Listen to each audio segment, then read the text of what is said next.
Confederación Ecuatoriana de Establecimientos de Educación Católica, 80 años al servicio de la educación.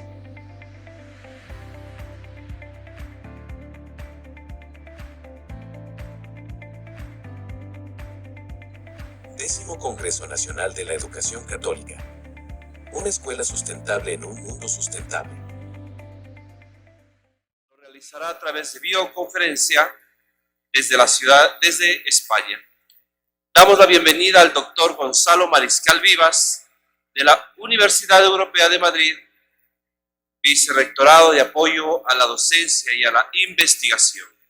Hará la presentación del doctor Gonzalo Mariscal, el moderador, hermano Guillermo Oñate, vicepresidente del CONFEDEC. Buenos días, muchas gracias ya por volvernos a reunir.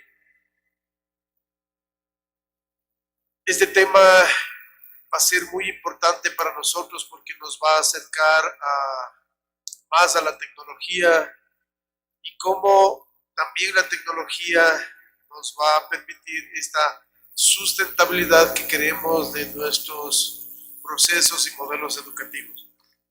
Para ello, pues doy la bienvenida y agradezco infinitamente al doctor Gonzalo Mariscal Vivas. Él es doctor en Tecnologías de la Información Aplicada de la Universidad Europea de Madrid, máster en Ciencias de la Computación e Inteligencia Artificial en la Universidad Politécnica de Madrid, ingeniero en Informática, Universidad Politécnica de Madrid, y MBA, máster universitario en Dirección de Empresas por la Universidad Europea de Madrid. 15 años de experiencia en puestos de dirección, gestión de equipos, desarrollo de negocios y gestión de proyectos a nivel nacional e internacional en el ámbito de la educación y las tecnologías de la información. Actualmente es el director del Departamento de Ciencia, Computación y Tecnología de la Universidad Europea de Madrid, liderando un equipo de 70 personas.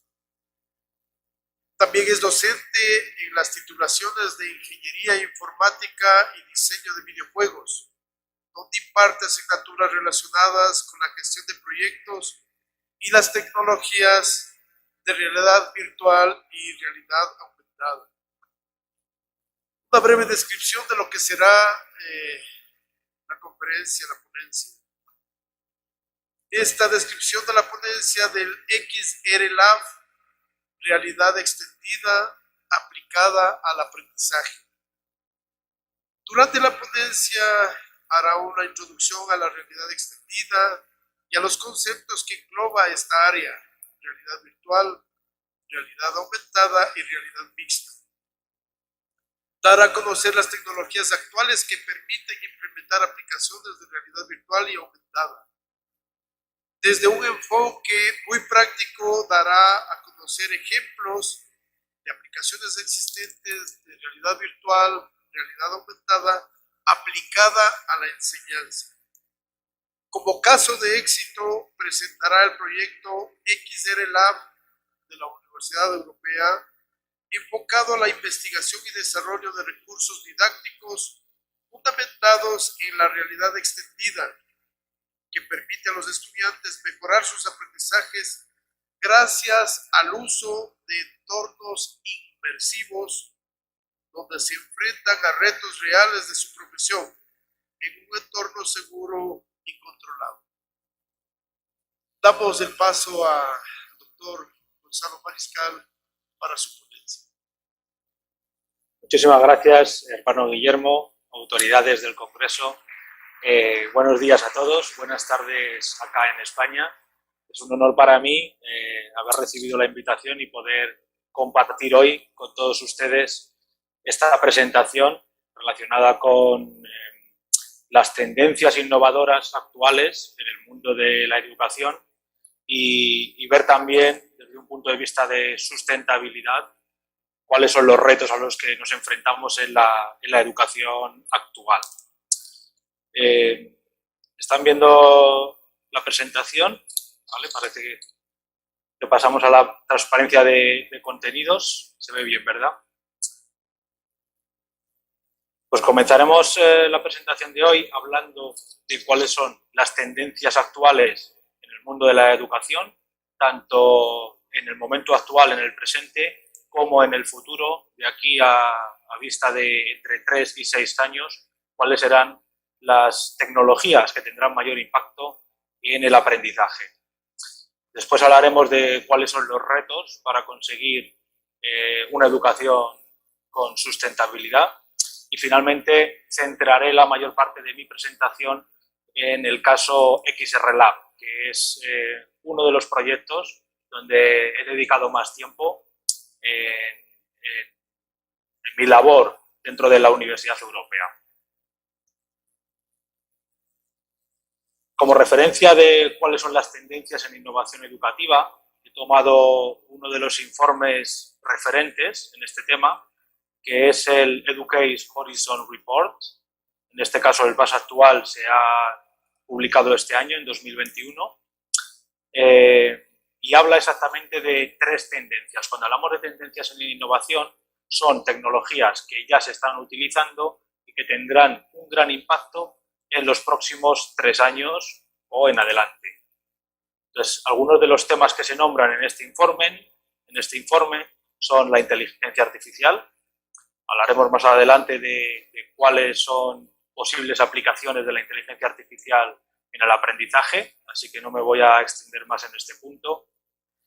Se habla también de recursos educativos abiertos, y este sí que es un punto que no voy a profundizar en esta presentación, pero que cabe destacar ahora, que es una de las tendencias en educación, el poder desarrollar pequeños recursos didácticos de una forma abierta y que lleguen masivamente a muchos estudiantes, a muchos consumidores estudiantes que quieren reciclarse en su profesión o que quieren conseguir una mayor expertise en un área concreta.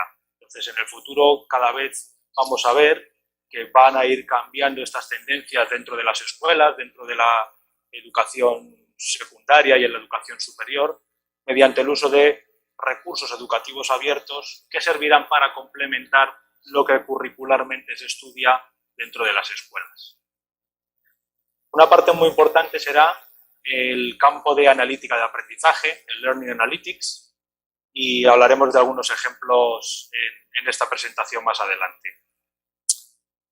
Otra de las tendencias es el modelo de cursos híbridos. Actualmente hemos sufrido recientemente la pandemia debido al coronavirus y nos hemos visto obligados a adaptarnos a marchas forzadas a una forma de enseñar diferente en todas las instituciones educativas. Hubo que transformarse completamente a un entorno online. Algunas instituciones estaban más preparadas que otras. Al final cada uno sobrevivió como buenamente pudo. Y cuando hemos regresado a esta nueva normalidad, es verdad que algunas cosas han cambiado. Intentamos ofrecer una formación más flexible, donde intentamos regresar actualmente al 100% de presencialidad en los cursos presenciales, pero permitiendo siempre una flexibilidad de cara al estudiante que, por razones debidas a esta crisis sanitaria, durante un tiempo determinado no puede acceder físicamente a las aulas o a los laboratorios de prácticas o a las prácticas profesionales en una empresa en entorno de oficina. Entonces, el diseño de espacios basados en modelos de enseñanza híbrida está tomando una especial relevancia en la actualidad, donde podamos tener al mismo tiempo estudiantes dentro del aula, estudiantes conectados online y permitir que se desarrolle una clase tanto con trabajos colaborativos como con exposiciones por parte del profesor o incluso talleres temáticos, permitir que todo eso se desarrolle dentro de un entorno híbrido. Y esto es uno de los retos en el cual nos enfrentamos en la actualidad y en los próximos años. También la enseñanza online ha tomado mucho más peso, cada vez hay más estudiantes que estudian online. Ecuador es precisamente uno de los países que aportan más estudiantes en línea a las universidades de España, con lo cual cabe destacarlo en este foro. y el futuro de la educación en este ámbito pasa por desarrollar unos contenidos online de calidad y unos modelos educativos que permitan que el estudiante en línea esté lo más inmerso posible en el desarrollo de un curso y que permita también acceso a unos contenidos de calidad y presentados en un formato lo más ligero posible, a la vez que lo más completo posible. Hablaremos en una gran parte de esta presentación de las tecnologías de realidad virtual y aumentada. Imagínense cómo puede aportar esta tecnología a un entorno online si consiguiéramos que un estudiante desde su casa pudiera tener acceso a una gafa de realidad virtual, ponérsela y estar dentro de su clase como si estuviera allí presencialmente. Hoy en día ya hay muchos proyectos en este estilo. Es verdad que por temas de sustentabilidad no es una tecnología que podamos utilizar de una manera extendida en todos los ámbitos educativos, pero sí es una de las líneas de futuro que llegará y que ya está llegando. Y hablando también de nuevas tecnologías, hablamos de inteligencia artificial y hablamos de otros conceptos como el blockchain. El blockchain, definido de una forma rápida, no es más que una red de sistemas o de máquinas conectadas entre sí que lo que hacen es replicar información de manera que estamos convirtiendo en credenciales esa información que está replicada en distintos entornos, porque añade una seguridad al dato, ya que ese dato está replicado y validado por distintos sistemas que forman parte de estas redes de blockchain, y esto de alguna manera acredita que un dato es verdadero. En educación se habla de las microcredencialización o de las microcredenciales. Eso quiere decir que podremos obtener credenciales por distintos cursos a los que accedamos, ya sean cursos masivos, cursos específicos, cursos online. Tenemos la posibilidad de que el emisor de este curso nos emita una credencial llamada microcredencial y que esto será como un certificado que acredite que ese estudio es válido y que lo hemos completado con éxito. Esto se puede extender en un futuro próximo a la formación oficial o a la formación de muchos ámbitos, de manera que podremos garantizar que una titulación o un diploma de estudios es verdadero y es válido, no solamente porque tenga un sello de un organismo oficial, sino porque además ese título está dentro de una red donde además va dejando una traza de cuál ha sido todo mi desarrollo como estudiante a lo largo de la vida o cuáles han sido los conocimientos y las destrezas que yo he adquirido durante el tiempo de mis estudios. Estas microcredenciales podrían avalar que mis estudios son verdaderos y cuáles son las competencias en las que yo me he formado durante mi estancia en la escuela o en la universidad. Dentro de todas estas líneas, me voy a centrar en algunas de ellas, un poco basándome en lo que se me pidió que podía contar en este congreso de hoy en día y que creo que merece la pena mencionar o centrarse en algunos de los aspectos clave dentro del futuro de la educación, como por ejemplo es la inteligencia artificial y la analítica del aprendizaje. Con vuestro permiso voy a hacer referencia a una cita que es muy famosa de Edward Deming. Edward Deming es considerado el inventor del data mining o de la minería de datos, o lo que ahora se llama analítica de datos o ciencia de los datos, y que gracias a la gran cantidad de información que se maneja hoy en día, pues también llamamos muchas veces el Big Data. Pues realmente toda esta tecnología ya se inventó en los años 90 y uno de sus precursores fue Edward Deming. Además, Edward Deming tenía una de sus frases, una quote que se hizo muy famosa, que decía: "In God we trust, all others must bring data". ¿Qué quiere decir esto? O lo que él intentaba transmitir, que yo voy a tomar todas mis decisiones de mis negocios en base a los datos y que si tengo que creerme algo que me cuenta alguien, lo haré porque tengo fe en lo que me está contando esa persona, pero no porque esté validando mi decisión en una evidencia. Entonces, por eso decía Edwards que él solo cree en Dios y no necesita verle porque ya lo siente, pero sin embargo todas las demás decisiones de sus negocios las tomará basadas en evidencias, basadas en datos.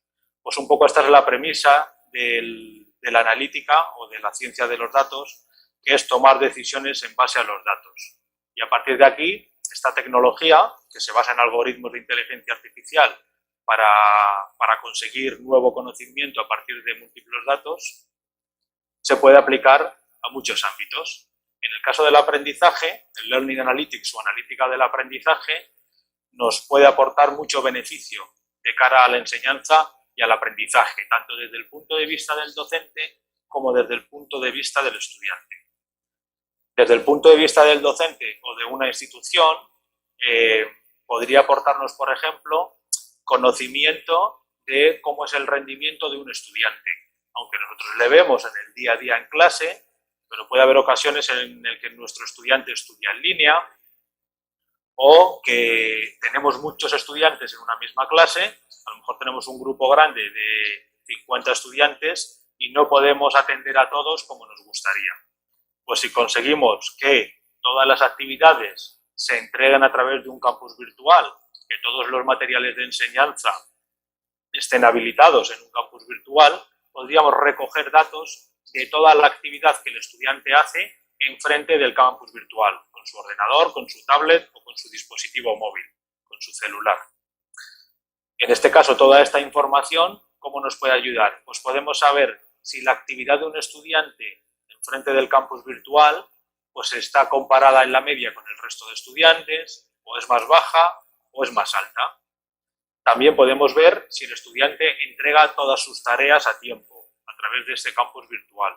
O también podemos ver si hay tendencias que en el pasado resultaron en abandonos de los estudios, pues si podemos hacer una predicción de qué estudiantes están teniendo un bajo rendimiento, podríamos prevenir el abandono de estos estudiantes mediante un plan especial para reforzar ciertos aprendizajes, intentar resolver un problema de aprendizaje, intentar ayudarle con un problema de brecha digital por falta de acceso a dispositivos o intentar indagar de cuál es el problema que tiene este estudiante para así poder reengancharle en la dinámica de un curso o de sus estudios. Otra de las posibles aplicaciones puede ser el tutor virtual. Un tutor virtual, no nos engañemos, nunca sustituirá a un profesor, con lo cual todos los docentes que estén hoy atendiendo a esta conferencia pueden estar tranquilos que siempre hará falta los docentes y la experiencia de los docentes. ¿Cómo me puede ayudar un tutor virtual de cara a la mejora del aprendizaje?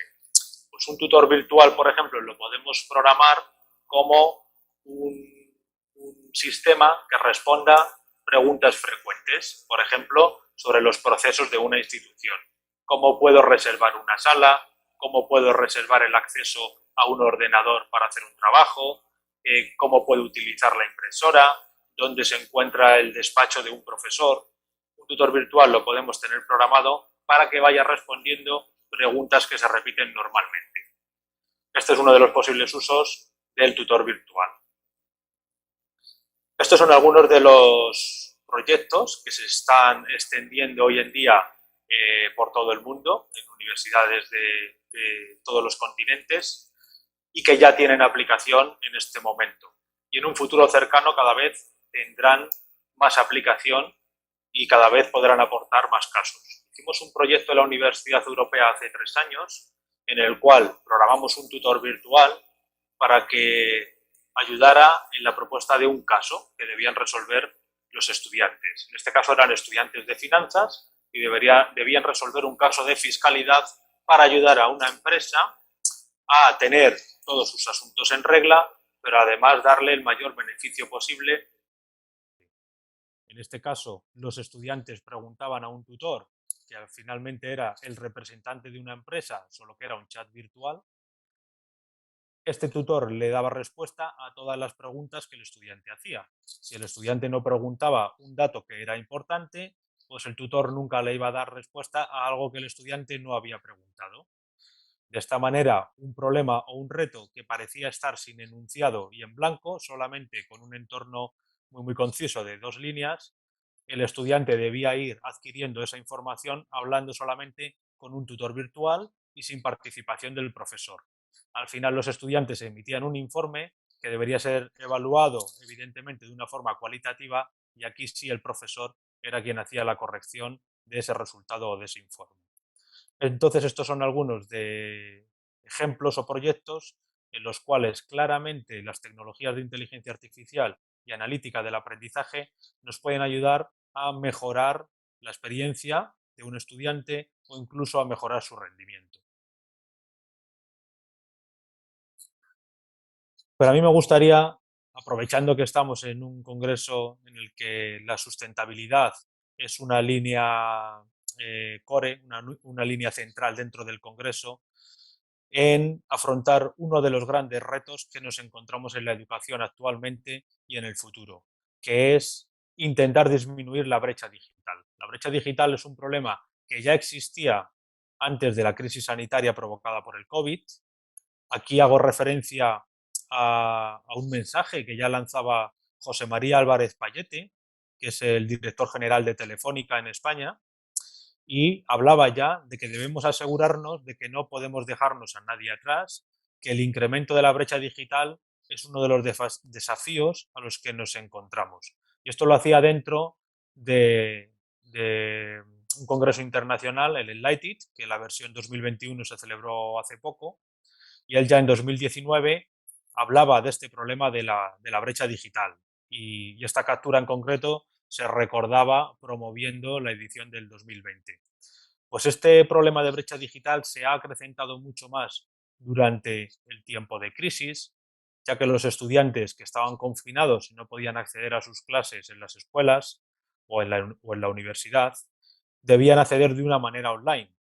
Si los estudiantes no tenían una buena conexión a Internet o no tenían un dispositivo adecuado para seguir sus clases, hacer sus tareas y entregar sus tareas de forma virtual, claramente se estaban quedando por detrás del resto de compañeros que sí tenían acceso, o incluso a veces las propias instituciones, los propios institutos, las propias escuelas no tenían capacidad como para dar servicio a todas estas necesidades que tenían ellos en su aula virtual o en su campus virtual o incluso en los sistemas de videoconferencia. Entonces, para mí, uno de los retos que debemos empezar a afrontar ya es cómo ayudar a disminuir esta brecha digital. Casualmente, estoy participando en un proyecto financiado por la Fundación Universidad Europea que hemos denominado Institutos Digitales. Este proyecto es un proyecto social que trata de reducir la brecha educativa tanto desde el punto de vista social como desde el punto de vista de tecnología. En este caso, estamos ayudando a instituciones muy concretas. Hemos empezado con un instituto en el barrio de Vallecas, aquí en Madrid, donde está la Universidad Europea, una de las sedes de la Universidad Europea, y estamos ayudando a digitalizar el centro, a donar equipos para que los estudiantes que tengan más desfavorecidos o que tengan menos acceso a este tipo de dispositivos podamos ayudarles, e incluso mejorar las instalaciones de red. Y en el caso de que la institución ya tenga cubiertos algunos de estos aspectos que suelen ser problemáticos, ayudarles a avanzar en la digitalización del centro. Por ejemplo, donando pizarras digitales o cámaras web o cualquier otra herramienta que pueda ayudar a desarrollar este entorno híbrido de los que hablamos anteriormente, que serán tan importantes en el futuro.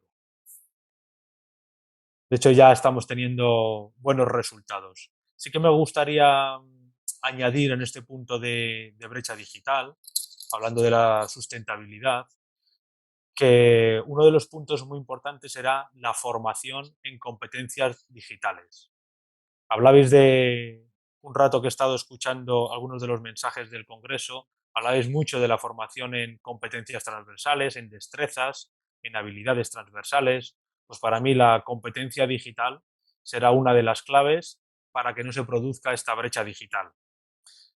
Una de las formas es, evidentemente, formando a nuestros docentes en tecnologías digitales, en competencias digitales, porque así ellos transmitirán también al estudiante y harán un mejor uso de la tecnología en el aula o de forma virtual.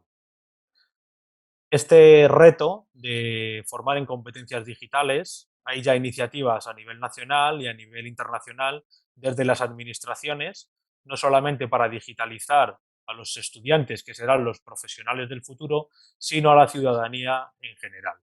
Para mí era increíble pensar hace muchos años que mis padres podrían manejarse con un teléfono móvil, manejar por internet, hacer vídeos digitales o transmitir mensajes por WhatsApp para comentarte algo que han construido ellos digitalmente. Pues esto es una realidad que se ha conseguido y aunque ha sido una incorporación paulatina, ahora sí que el crecimiento de la digitalización cada vez va a ser más exponencial, con lo cual la formación en competencias digitales, tanto a la ciudadanía como a los cuerpos docentes de las instituciones de enseñanza, como a los futuros estudiantes, creo que es clave para trabajar en reducir esta brecha digital. Ya hemos hablado un poco de tendencias, hemos hablado de cuál es el gran reto de sustentabilidad en la enseñanza para el futuro. Y ahora sí me gustaría centrarme en el tema principal de mi ponencia, que es el caso XR Lab, el laboratorio de realidad extendida, que es un proyecto que llevamos ya algunos años trabajando en la Universidad Europea. Antes de meterme en los datos del proyecto, no sé si los asistentes al congreso tendrán mucha experiencia con este tema, con lo cual, gracias a mi vocación docente, me vais a permitir que haga un poco de divulgación de cuáles son las distintas tecnologías cuando hablamos de realidad extendida. Cuando hablamos de realidad extendida, realmente nos estamos refiriendo a un conjunto de 3 tipos de tecnologías distintas: la realidad aumentada, la realidad virtual y la realidad mixta. Pero, ¿qué es cada uno de estos conceptos? Cuando hablamos de realidad aumentada, yo siempre pongo el ejemplo de la aplicación de los Pokémon, Pokémon Go, porque es una aplicación que todo el mundo conoce y que es muy fácil de entender el concepto de realidad aumentada. Al final, para acceder a esta tecnología, necesitamos el uso de un dispositivo móvil, ya sea un celular o una tablet, a través de la cual, mediante el uso de una app, de una aplicación móvil, vamos a visualizar el entorno real en el cual nos encontramos, pero por delante se van a proyectar elementos o capas o información de realidad virtual. Entonces, esta mezcla del mundo real con elementos del mundo virtual es lo que llamamos realidad aumentada. La realidad aumentada, aparte de como un medio de entretenimiento, tiene múltiples aplicaciones. Por ejemplo, hay muchas grandes tiendas de muebles que, para proyectar al cliente cómo quedaría la compra de un mueble, el uso de una aplicación de realidad aumentada rápidamente te ayuda a visualizar cómo quedaría un mueble dentro de tu casa. Otras posibles aplicaciones es cuando trabajamos en un estudio arqueológico, el intentar reproducir en el entorno que nos encontramos en la actualidad, donde puede haber ya muchos monumentos o partes de un monumento derrumbada, con la realidad aumentada podríamos visualizar cómo era ese monumento en su máximo esplendor. Estas son algunas de las aplicaciones de la realidad aumentada, pero en la educación también sus aplicaciones son múltiples. El hecho de poder visualizar en 3D un objeto que a veces es difícil de explicar de una forma abstracta o que por el tema que se está estudiando, como podrían ser, por ejemplo, las ciencias, el poder visualizar un esqueleto en 3D delante de ti y poder ir visitando cada uno de sus partes o cada uno de sus huesos para aprender bien la anatomía, es una aplicación que la realidad aumentada puede mejorar la curva de aprendizaje para que los estudiantes memoricen o asimilen mucho más rápido un aprendizaje que mediante imágenes pues podría costarles mucho más.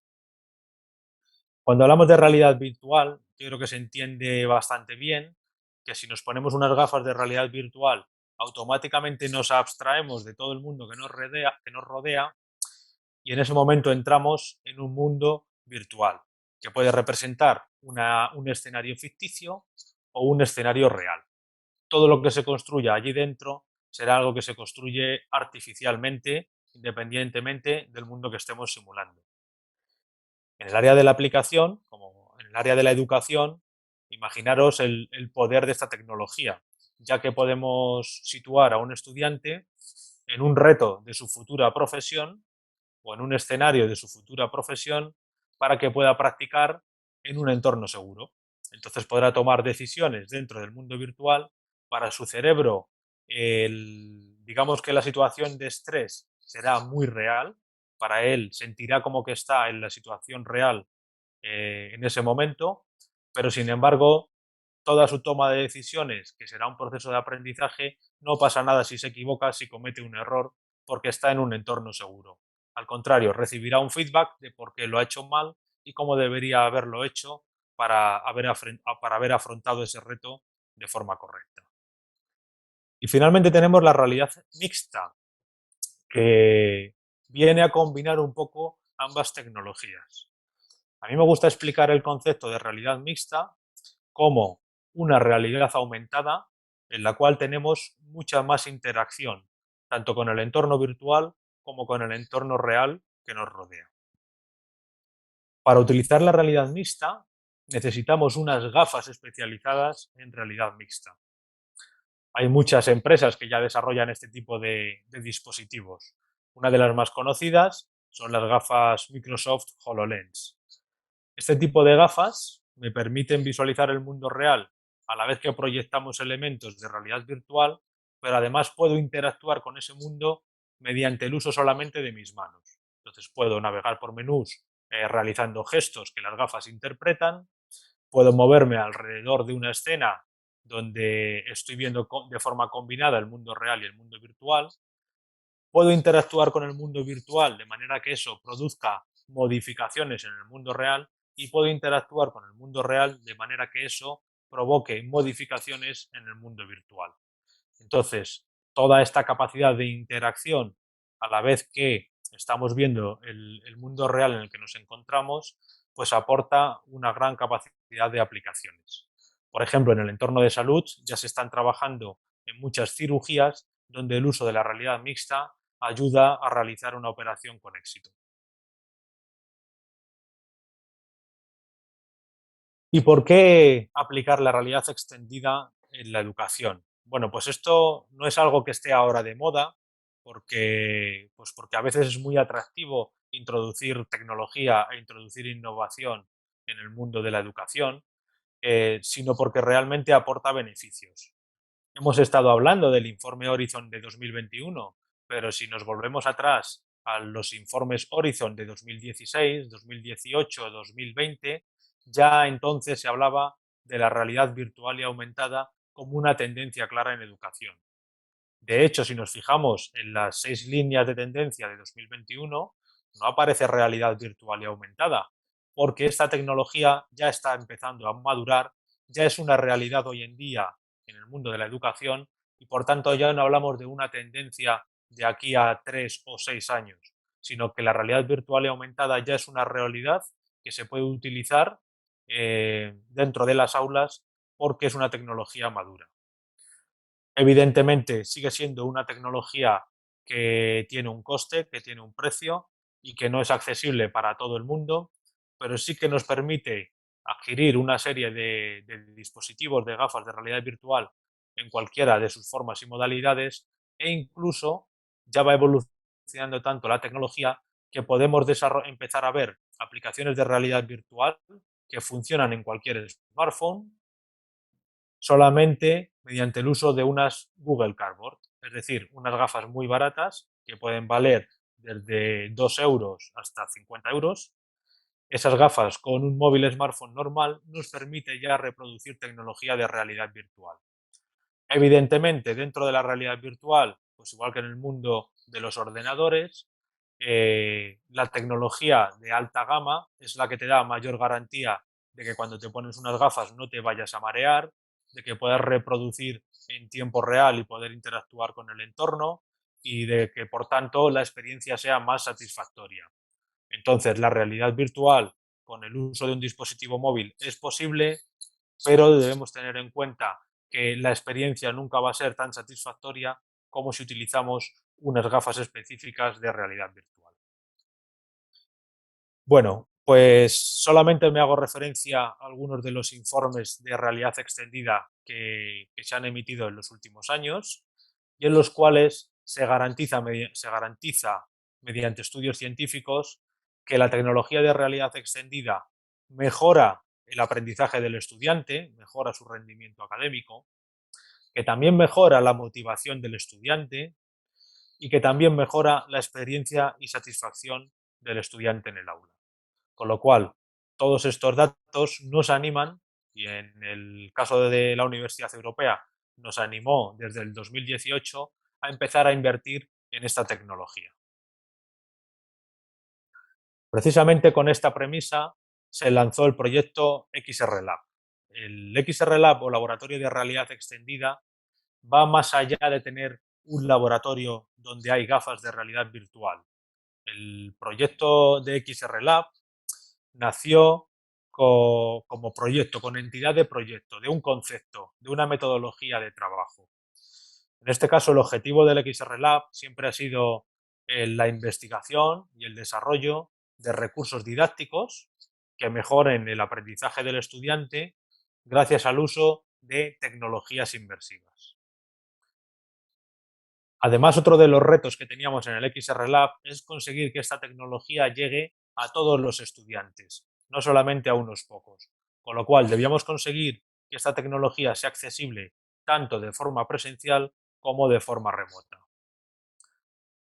Y muchos de estos casos que estamos desarrollando dentro del laboratorio o de tecnologías de terceros que adoptamos dentro de nuestra formación habitual, lo estamos haciendo siempre introduciendo simulaciones de casos reales de la profesión que ayudarán al estudiante a desarrollar destrezas profesionales de su carrera, de la titulación que están estudiando.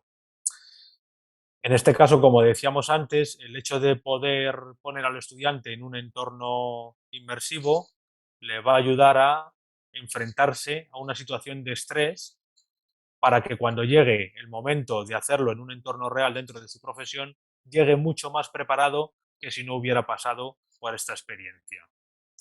Algunas de las lecciones aprendidas con el tema de la realidad virtual y que cabe destacar en este entorno es que los laboratorios virtuales nunca van a sustituir una práctica de laboratorio presencial o física, porque nunca vamos a poder trabajar ciertas destrezas o habilidades que se adquieren en un entorno real.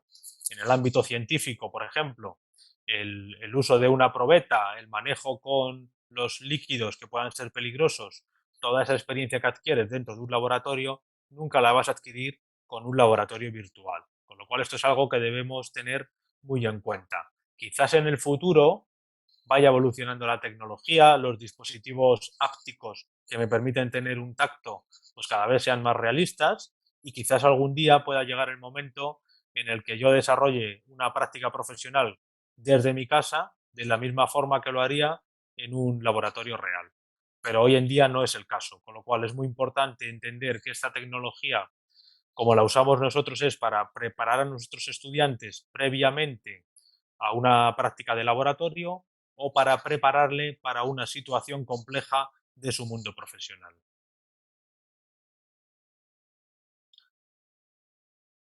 Y otros de los casos, otros de los motivos por lo cual consideramos que el proyecto XR Lab ha tenido éxito, y que creo que nos diferencia de otros proyectos similares, es que nosotros, antes de decidir si implementamos una tecnología o no dentro de una asignatura o dentro de una práctica, es porque tenemos una metodología que nos ayuda a evaluar esa necesidad y si ese recurso es adecuado o no.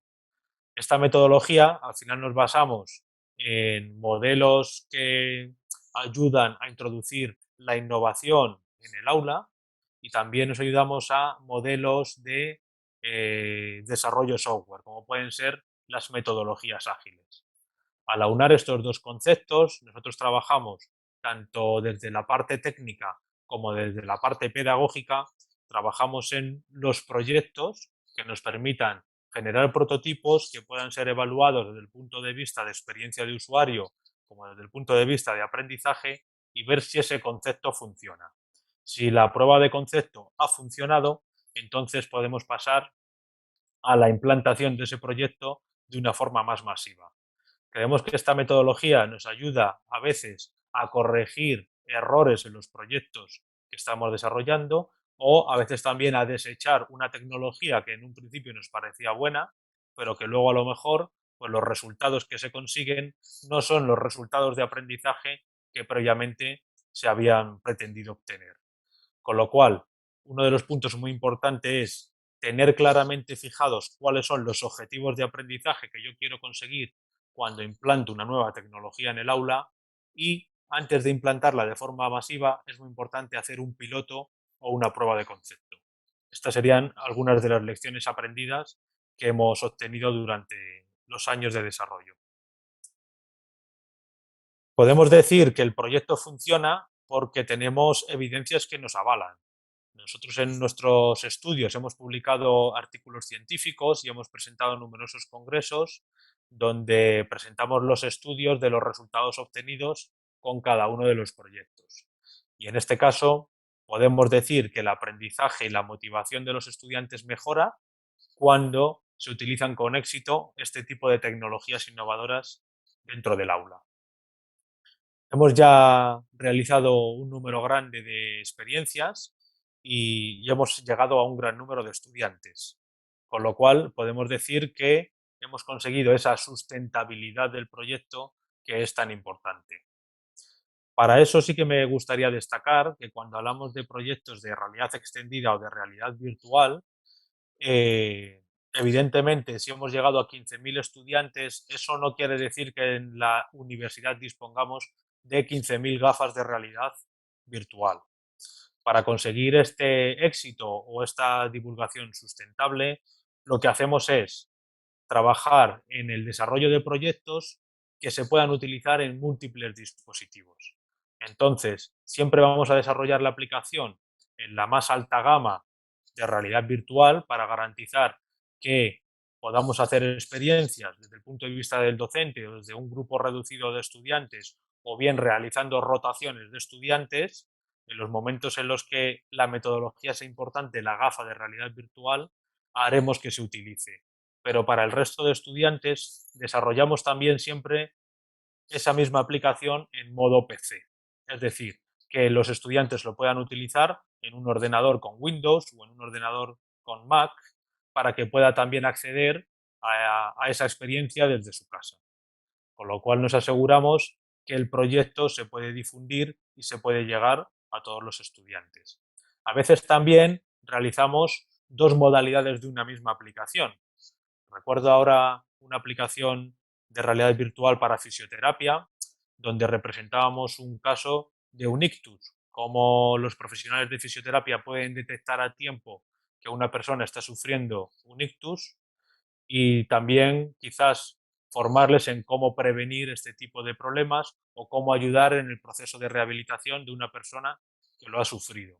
En este caso hicimos una aplicación interactiva basada en vídeos 360 con todas las escenas previamente grabadas de todas las situaciones, como si fuera el rodaje de una película en un entorno 360, que es una complejidad adicional.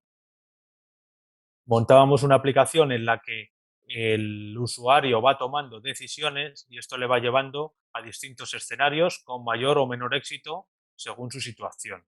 Pero en paralelo siempre desarrollábamos una aplicación sin interactividad que era un vídeo de YouTube en formato 360, con lo cual lo podía utilizar con cualquier móvil smartphone, funcionaba la aplicación con el vídeo de YouTube que era accesible, pero sin interactividad. En este caso nos permite trabajar algunas competencias de empatía o de conocer ciertos procesos, pero no nos ayuda en el proceso de verificar que el estudiante tiene el conocimiento adecuado o de verificar. Vale, estoy leyendo el mensaje de Guillermo para que vayamos a ejemplos concretos, sobre todo en el caso de medicina. Gracias por el aviso. Bueno, pues el hecho de tener siempre una versión que pueda ser más divulgativa, yo creo que ayuda a llegar a ese 100% de estudiantes que es tan importante cada vez que haces un desarrollo.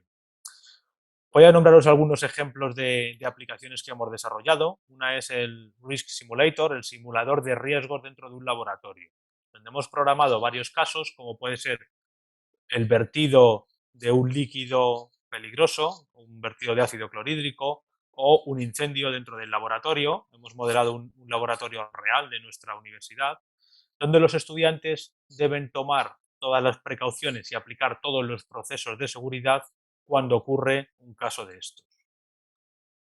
Otro caso es el BMLearn, el visualizador de moléculas y de membrana plasmática. Tenían un problema los profesores que era explicar cuáles son esos procesos que ocurren en la membrana que recubre una célula que hacen que las moléculas entren o salgan de la célula y que hagan que modifiquen el estado de la membrana, el estado externo a la célula y el estado interno a la célula. Esto gracias a una aplicación de realidad virtual y su versión móvil de realidad aumentada, los estudiantes entendían mucho mejor de una forma visual y con una animación 3D todos esos procesos. Otros proyectos que hemos desarrollado puede ser, por ejemplo, el VR Teacher, en el cual ponemos a los futuros maestros en situaciones de complejidad, como puede ser tratar con un estudiante dentro del espectro autista, cómo responder a las situaciones que se dan dentro del aula, o cómo trabajar con un estudiante internacional que no habla tu mismo idioma, o cómo trabajar con un estudiante que es muy brillante de forma individual, pero que no sabe trabajar en equipo. Estos son ejemplos de situaciones que nos ayudarían. Y en el caso de medicina y de enfermería, hemos desarrollado varios casos para trabajar sobre todo la parte de comunicación y seguridad con el paciente. Aquí hemos desarrollado varios casos, como puede ser un anciano que acude a urgencias con neumonía y debe aplicar todos los procesos de seguridad y comunicación con el paciente. Hemos trabajado también un caso de vacunación infantil para saber cómo tratar un caso pediátrico en una consulta y otro tipo de casos que nos ayudan a que los estudiantes afronten problemas muy reales de su profesión. En el área de criminología hemos desarrollado un caso de CSI que a partir de la escena de un crimen los estudiantes deben aprender a recoger todas las evidencias, enviarlas a analizar a un laboratorio y todo de forma virtual y de una forma muy impactante van aprendiendo a hacer todo el estudio que deben hacer en una escena del crimen. En el caso de ciencias hemos desarrollado un proyecto que es el ERB Dragons, donde les ayudamos a explorar muchos entornos del cosmos, de la naturaleza, de la nanotecnología o de la biosfera, mediante entornos reales o situaciones reales del universo, donde pueden aplicar, por ejemplo, conceptos de física para entender mucho mejor cómo está compuesto el universo y cómo aplicar esta teoría que aprenden en clase a casos reales. Otro caso de salud, que en este caso ya son ejemplos de aplicaciones que no hemos desarrollado nosotros, puede ser el RCSI Medical Training Sim, donde un médico de urgencias debe tratar una persona que llega con un accidente de tráfico y debes aplicar todos los procedimientos para asegurar salvarle la vida. También en el área de psicología, la aplicación SciUS nos permite empatizar con estudiantes que tienen fobias. Fobias como por ejemplo puede ser miedo a las alturas, miedo a las arañas o miedo a los espacios cerrados. Este tipo de aplicaciones ayudan mucho a ponerte en situaciones en las que el paciente se siente mal para luego saber también cómo tratarle y cómo hacerle un mejor tratamiento.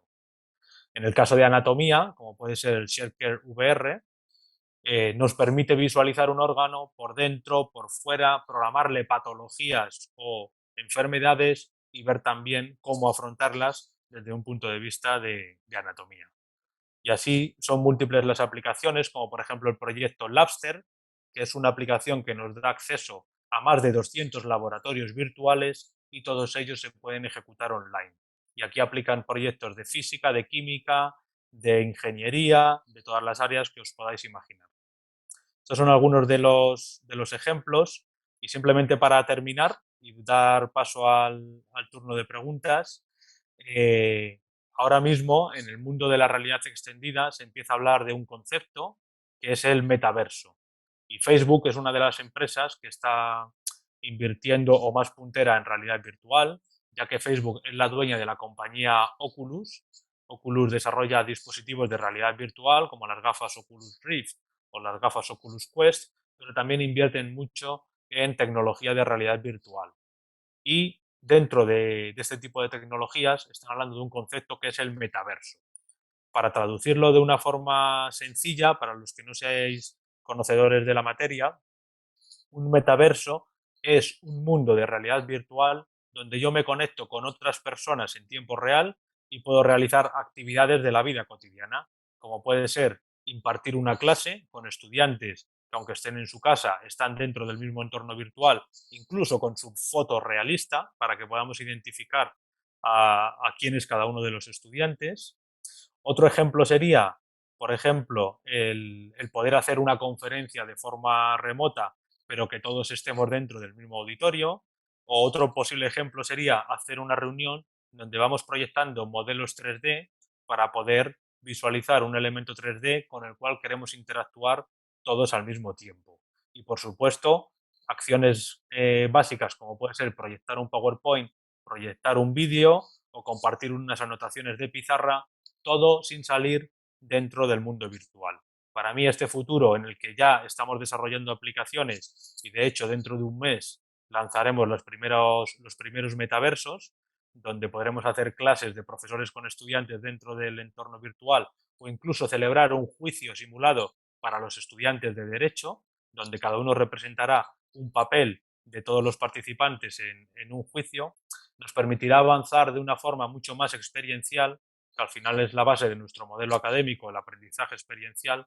El uso de esta tecnología nos hace ir más allá y aplicarlo de una forma práctica. Con esto no me quiero entretener más porque podría estar horas hablando de este tema y de los múltiples proyectos en los que he tenido la suerte de trabajar. Así que os cedo la palabra, agradeceros vuestra atención y espero que el sonido en el auditorio haya sido correcto. Gonzalo, por esta brillante exposición. En 2 minutitos voy a tratar de resumir lo que se nos ha compartido. Esta importancia de la analítica de datos, sobre todo al saber que estamos rodeados, inmersos de una cantidad de información que solo lo que necesita es que nosotros la procesemos para la mejor toma de decisiones. Y de ahí saltar pues a lo que es la Learning Analytics, la analítica de datos, pero en el campo educativo, y ahí se nos explicó cómo nosotros podemos acompañar a nuestros estudiantes, cómo podemos personalizar de alguna manera el acompañamiento a los estudiantes para evitar, decía, el fracaso escolar o potenciar pues aquellos que tienen altas capacidades.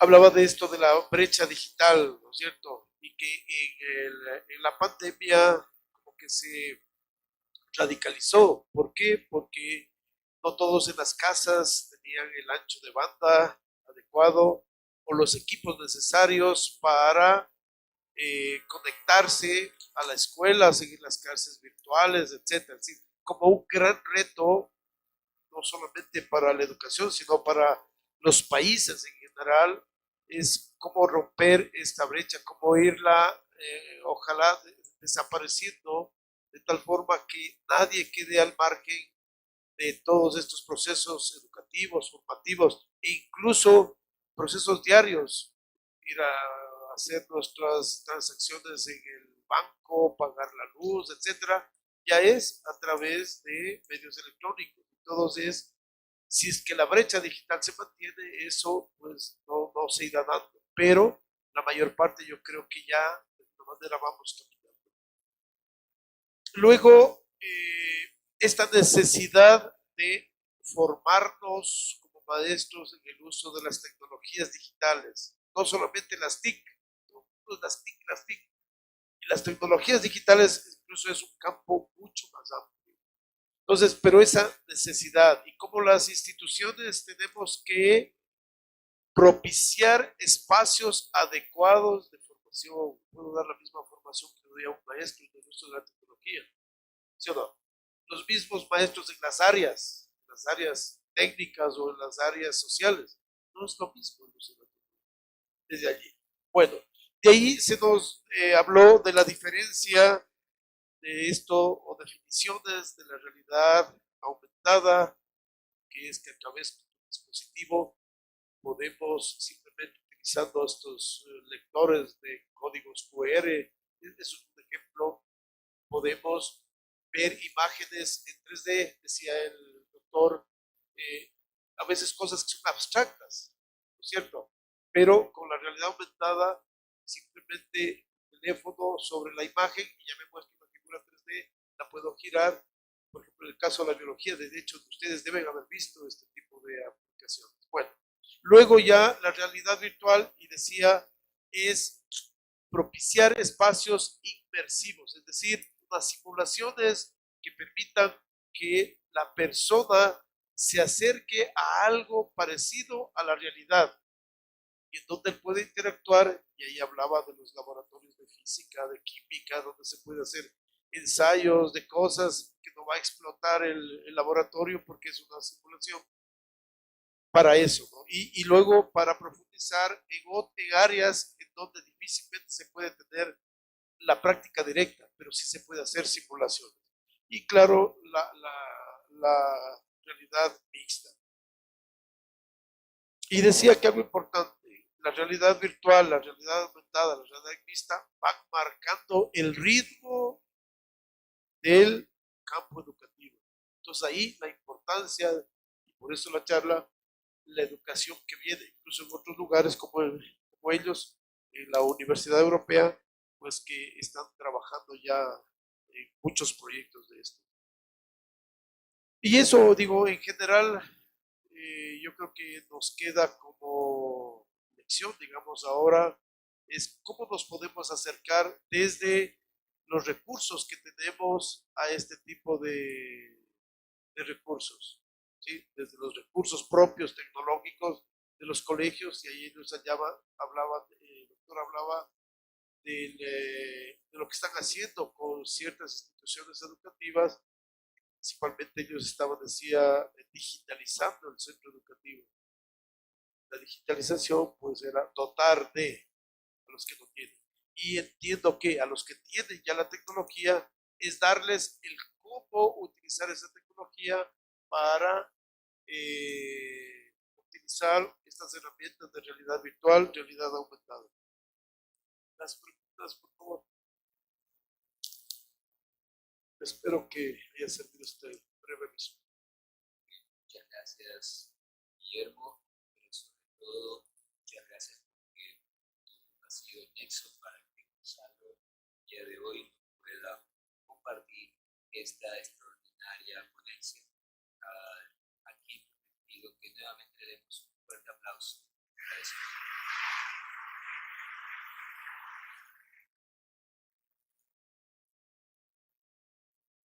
Gonzalo, te vamos a hacer 3 preguntas. Te ruego que puedas responder entre 2 a 3 minutos para poder abarcarlas. La primera pregunta tiene que ver con el COVID. Y es una Les pregunta escucho ahora muy bajito, ¿eh? No sé si ha bajado el sonido. Vamos a intentarlo, a ver si les escucho. Hola, ¿me escuchas, Gonzalo? Mejor, gracias. Ok, muy bien. Entonces, te vamos a hacer 3 preguntas.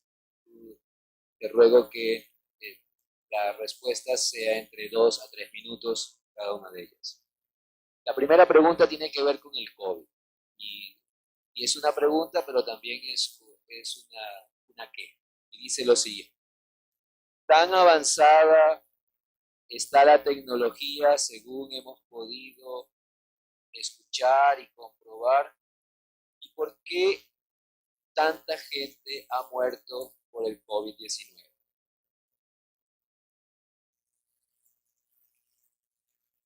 Qué buena pregunta. ¿Quieren que la responda yo?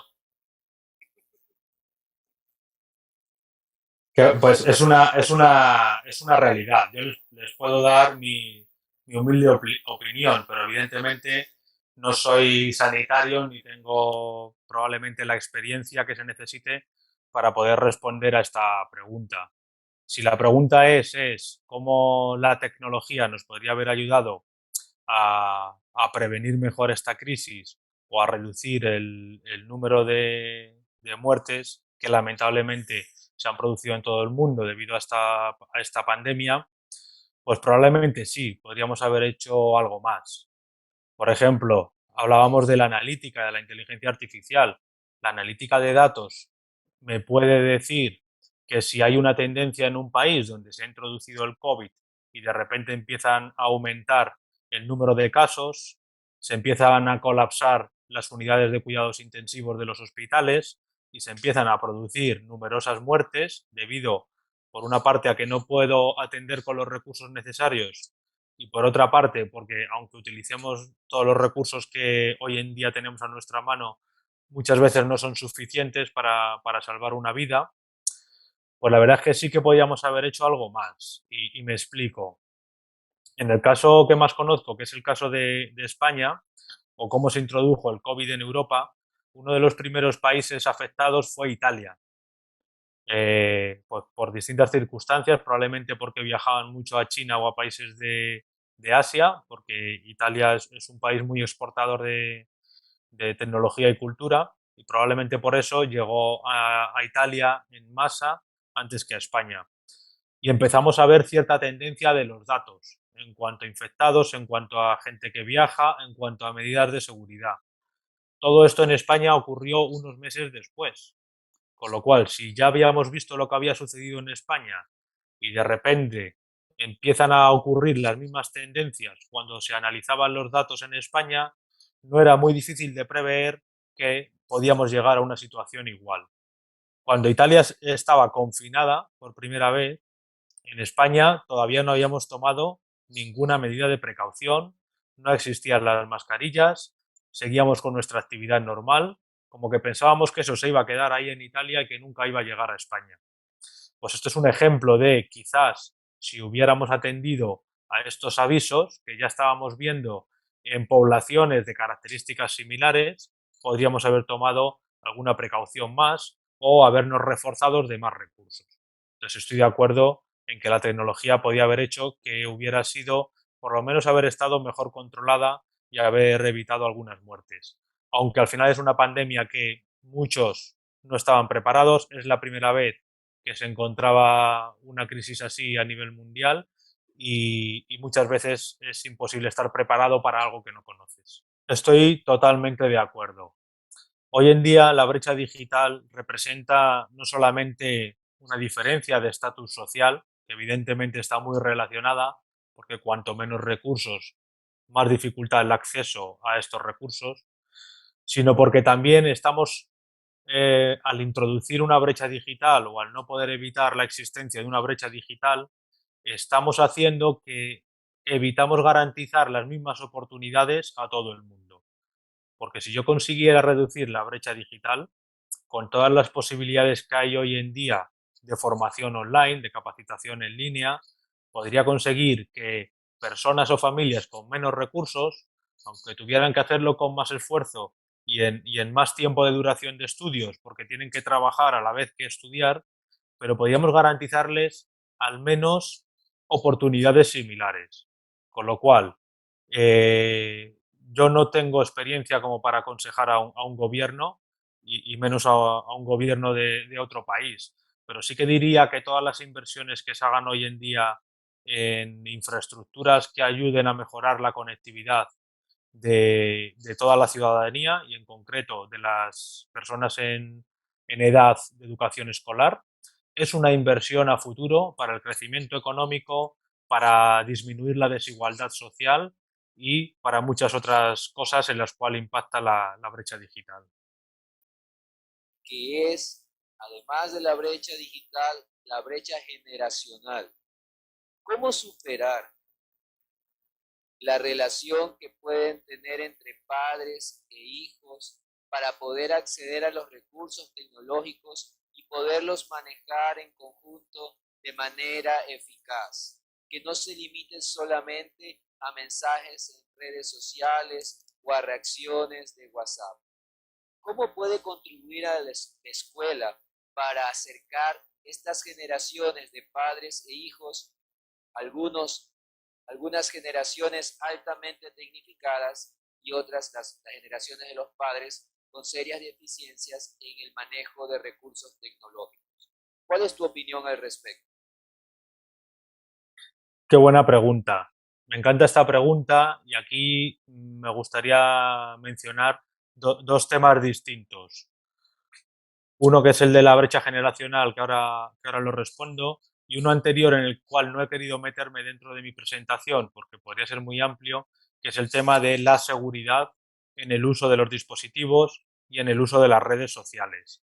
Aquí se produce ya un tema de que muchos padres desconocen las consecuencias de que los hijos jóvenes menores de edad utilicen dispositivos, sobre todo para comunicar su vida diaria en redes sociales, porque esto puede provocar muchos problemas, como puedan ser problemas de seguridad, problemas de bullying entre estudiantes, porque se puedan, por cualquier tontería o por cualquier cosa poco importante, se pueda magnificar mucho porque los compañeros se hacen eco en redes sociales. Entonces aquí hay un tema muy importante en cuanto a la seguridad por el uso de los dispositivos, muchas veces sin control de los padres.